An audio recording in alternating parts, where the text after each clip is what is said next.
The petunias were particularly stubborn this morning.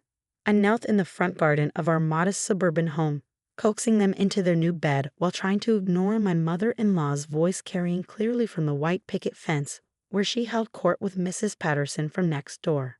Maya Salen Enehara Yideaman, Beverly Whitfield announced with the kind of volume reserved for making sure everyone within 3 houses could hear. She's nobody special. No pedigree, no connections. Just some girl who works for the government, probably a secretary or something. I continued transplanting seedlings, my hands steady despite the familiar sting. 3 years of marriage to Daniel, and Beverly still introduced me as Daniel's wife rather than by my name, Evelyn Knight. Such a shame, Mrs. Patterson tutted sympathetically. Daniel had such potential. Valedictorian at Yale, you said. Summa cum laude, Beverly corrected. He could have married the Ashford girl.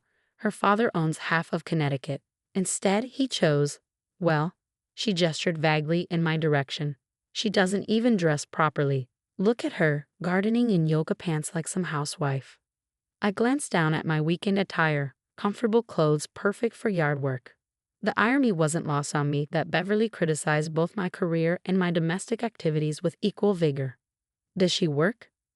Mrs. Patterson asked, as if I weren't 15 feet away. Something with international trade, she claims, though she's always vague about it, probably embarrassed. I've told Daniel 1,000 times, a man of his caliber needs a wife who can advance his career, not hold it back. I placed another petunia, remembering Daniel's face when his mother had said something similar at our wedding. He'd been ready to confront her. But I'd squeezed his hand, whispered that it didn't matter. And it didn't. Not really. His love was worth more than his mother's approval. The sound of an approaching vehicle made me look up. A black Lincoln Town car with diplomatic plates glided to a stop in front of our house. Not unusual in D.C.'s suburbs, but certainly unexpected on our quiet street on a Saturday morning. Beverly's monologue halted mid-sentence. A uniformed driver emerged and opened the rear door. Ambassador Harrison Clark stepped out, his silver hair gleaming in the morning sun. I suppressed a groan. So much for a peaceful weekend. Ms. Knight, he called, his distinguished voice carrying across the lawn. I apologize for the intrusion on your Saturday. I stood brushing dirt from my knees. Ambassador Clark, this is unexpected. He'd approached with the measured gait of a career diplomat, his expression grave. I'm afraid we have a situation. The president requests your immediate counsel on the Korean trade agreement. There's been a development. In my peripheral vision, I saw Beverly's jaw literally drop. Mrs. Patterson's eyes went wide. How urgent? I asked. The South Korean delegation is threatening to walk. You're the only one who can salvage this. He paused, noticing my gardening attire. I can wait while you change. Give me 10 minutes, I said, already moving toward the house. Behind me, I heard Beverly stammer, Ambassador, the president? I paused at the door, turning back. Oh, Beverly, Ambassador Clark. Ambassador, my mother-in-law, Beverly Whitfield. Harrison, ever the diplomat, inclined his head graciously. Mrs. Whitfield, your daughter-in-law is a treasure to this nation. We're fortunate she chooses to serve. I slipped inside before Beverly could form a response, allowing myself a small smile. Daniel was in the kitchen, coffee mug frozen halfway to his lips. Was that Harrison's voice? Crisis with the Koreans, I explained, already heading for the stairs. I need to go in. He followed me to our bedroom. On a Saturday, must be serious. Minister Park is being difficult about the agricultural provisions. I pulled out my emergency go bag, always packed with appropriate attire. He thinks we're trying to undercut their rice farmers. Are we? No, but someone mistranslated a crucial clause. I've been warning them about using that translation service. I slipped into a crisp navy suit, fingers flying through the buttons. Your mother's outside, by the way. She's been telling Mrs. Patterson how I'm holding you back. Daniel's face darkened. Again? Ev, you should let me. It's fine. I interrupted, kissing him quickly. I need to go save a trade deal worth $40 billion. We can discuss your mother's opinions about my inadequacy later. You're not inadequate, he said firmly. You're extraordinary. And I'm going to tell her. After I get back, I promised. The Koreans won't wait. Downstairs, I grabbed my secure laptop and briefcase. Through the window, I could see Beverly and Mrs. Patterson hadn't moved, still staring at the ambassador's car like it might disappear. Harrison was on his phone when I emerged. He ended the call quickly. The president's already in the Situation Room. The Commerce Secretary and Trade Representative are en route. And Minister Park, at his embassy packing, he opened the car door for me. We have perhaps 2 hours before this becomes irreversible. As I slid into the limousine, I caught sight of Daniel emerging from the house. He waved and I blew him a kiss, knowing Beverly was watching everything. Your mother-in-law seemed surprised, Harrison observed as we pulled away. I may have forgotten to mention the exact nature of my work, I admitted. He chuckled. Deputy Director of International Trade Negotiations, personal advisor to 3 presidents, fluent in 7 languages, and the only person who can make Minister Park laugh. Yes, I can see how that might slip one's mind in casual conversation. She never asked, I said simply. She assumed, and I let her. May I ask why? I considered the question. Would it have mattered?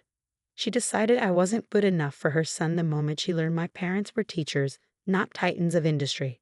If she'd known about my job, she'd have found other reasons to disapprove. And yet you marry him anyway. Harrison, I've negotiated with dictators, prime ministers, and CEOs who could buy small countries. Beverly Whitfield doesn't even make my top 100 most difficult personalities. He laughed outright at that. Fair point. Though after today she might revise her opinion. Or she'll convince herself it was all a misunderstanding. I opened my laptop, already shifting focus to the crisis at hand. Send me the latest draft. Let's see what mess the translation team made this time. The rest of the ride was spent in preparation. By the time we reached the White House, I'd identified 3 critical errors in translation and formulated a strategy to address Minister Park's concerns. The Situation Room was already occupied. President Morrison looked up as I entered, relief evident on her face. Evelyn, thank God. Tell me you can fix this. Madam President. I set my briefcase down, nodding to the assembled team. The issue is lines 347 through 352 in Section 9. The Korean translation implies we're setting quotas on their agricultural exports, not quality standards. Minister Park thinks we're trying to protect our rice farmers at their expense. Are we? Commerce Secretary Williams asked. No, but the mistranslation makes it look that way. I need to speak with Minister Park directly. Can we get him on secure video? He's refusing all calls, the trade representative said glumly. State's been trying all morning. I pulled out my personal phone. He'll take mine. The room watched as I dialed a number from memory. It rang twice before a familiar voice answered in rapid Korean. Minister Park, I said in Korean, it's Evelyn Knight. I hear you're leaving us. A pause. Then, Ms. Knight. I wondered when they would send you. I'm sorry about the translation error, Minister. It's inexcusable. You've seen it. I'm looking at it now. Whoever did this should be fired. It completely misrepresents our position. Another pause. In English, he said, you would admit error. When we're wrong? Always. May I explain what we actually meant? 20 minutes later, Minister Park agreed to return to negotiations. The relief in the room was palpable. I spent the next 3 hours working with the translation team to correct not just the agricultural sections, but reviewing the entire 400-page document for similar errors. Evelyn, President Morrison said as we wrapped up, once again, you've saved us from catastrophe. I don't suppose I could convince you to take the trade representative position when Ambassador Liu retires. Thank you, Madam President, but I prefer my current role. Less politics, more problem-solving. She smiled. And it lets you maintain your cover as a suburban nobody, according to Harrison. I glanced at the ambassador, who looked appropriately sheepish. He may have mentioned something about your mother-in-law during the security briefing. Beverly's harmless, I said, just protective of her son. Well, after today, she might see things differently. The president stood, signaling the meeting's end. Thank you again, Evelyn. Get some rest. We'll need you fresh for the formal signing on Monday. Harrison drove me home personally, you know, he said as we turned onto my street. In all my years in service, I've rarely met someone who hides their light under such a bushel. I'm not hiding, I protested. I just don't advertise. There's a difference. I thought about it. When I met Daniel, I was just another government worker grabbing coffee at the same shop. He fell in love with me, not my resume. That's precious to me. Beverly can think what she wants, but Daniel knows who I am. And that's enough. More than enough. We pulled up to find a small crowd in my front yard. Beverly was still there, now joined by what looked like half the neighborhood. Daniel stood on the porch, arms crossed, clearly standing guard. The vultures circle, Harrison murmured. Shall I come in? Lend some gravitas. No need, I said, gathering my things. But thank you for the ride. Evelyn, he caught my arm gently. You do know you're one of the most valuable assets this country has. I'm a public servant, Harrison. Nothing more, nothing less. He shook his head but smiled. If you say so. See you Monday. I emerged from the limousine to find every eye fixed on me. Daniel met me halfway up the walk, pulling me into a hug. Mission accomplished, he murmured. Crisis averted. How bad has it been here? Mom's been fielding questions for 2 hours. Mrs. Patterson Googled you. Oh dear. Yeah. Turns out you have a Wikipedia page. Who knew? I groaned. That thing, it's mostly wrong. It says you negotiated the Pacific Trade Agreement. I was part of a team, and that you received the Medal of Freedom. That was excessive. I jest. And that you speak 7 languages and have a PhD from Georgetown. Now that part's accurate. He grinned. Come on, Dr. Knight. Let's face the mob. Beverly intercepted us at the porch. For the first time in 3 years, she seemed at a loss for words. Evelyn. The ambassador said, the president. There was a situation with the Korean trade deal, I said mildly, all sorted now. But he said, counsel to the president, the actual president. Sometimes yes, when needed. And you never mentioned this because...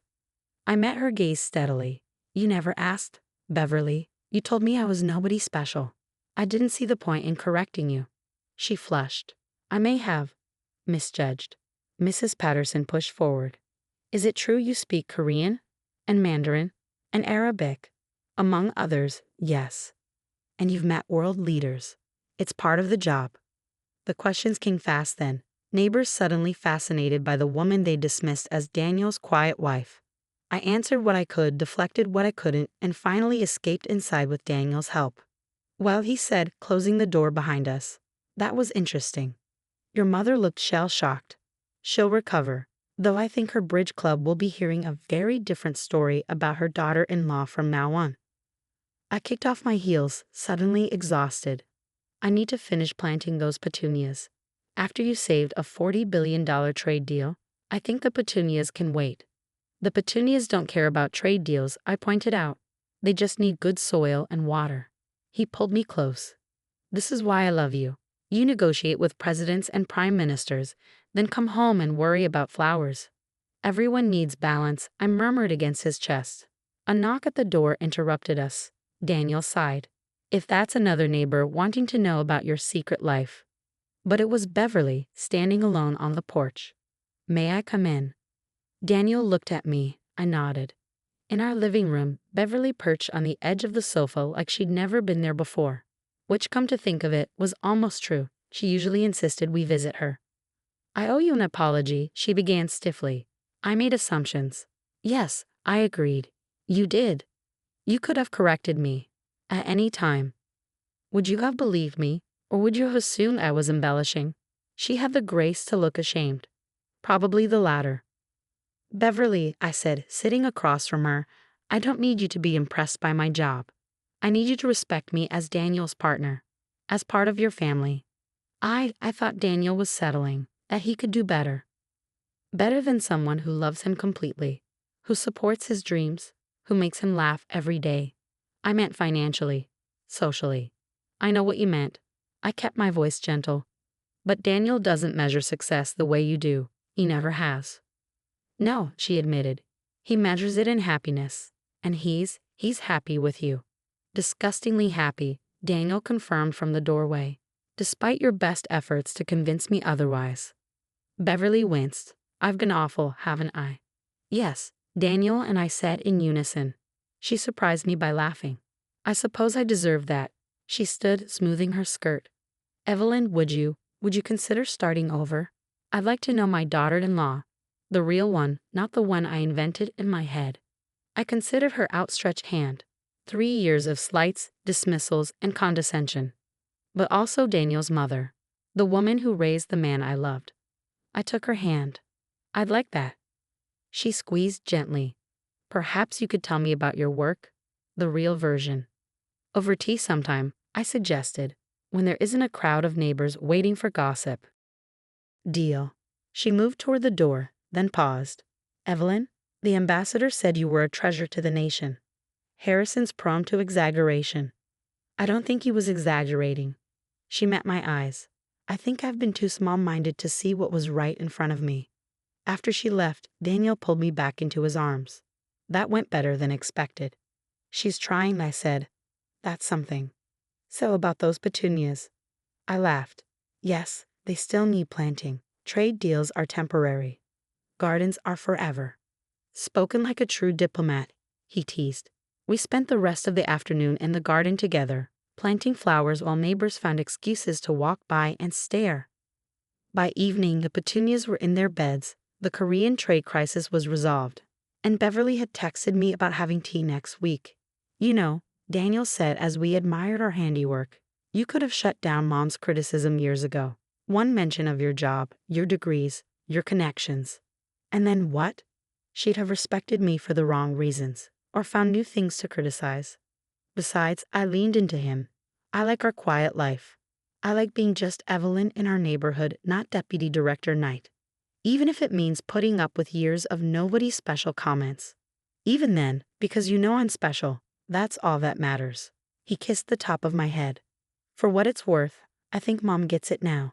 The real you, not just the impressive resume. Maybe, or maybe she'll just brag about my Wikipedia page to her bridge club. Probably both, he admitted. As the sun set over our suburban street, I thought about identity and perception, about the faces we show the world and the ones we keep private. Tomorrow the neighbors would still gossip. Beverly would still struggle with her assumptions. And I would still be both things, the woman who advised presidents and the woman who planted petunias. But tonight, I was just Evelyn, working in her garden with the man she loved in the life they'd built together. And despite what Beverly had believed all these years, that made me somebody very special indeed.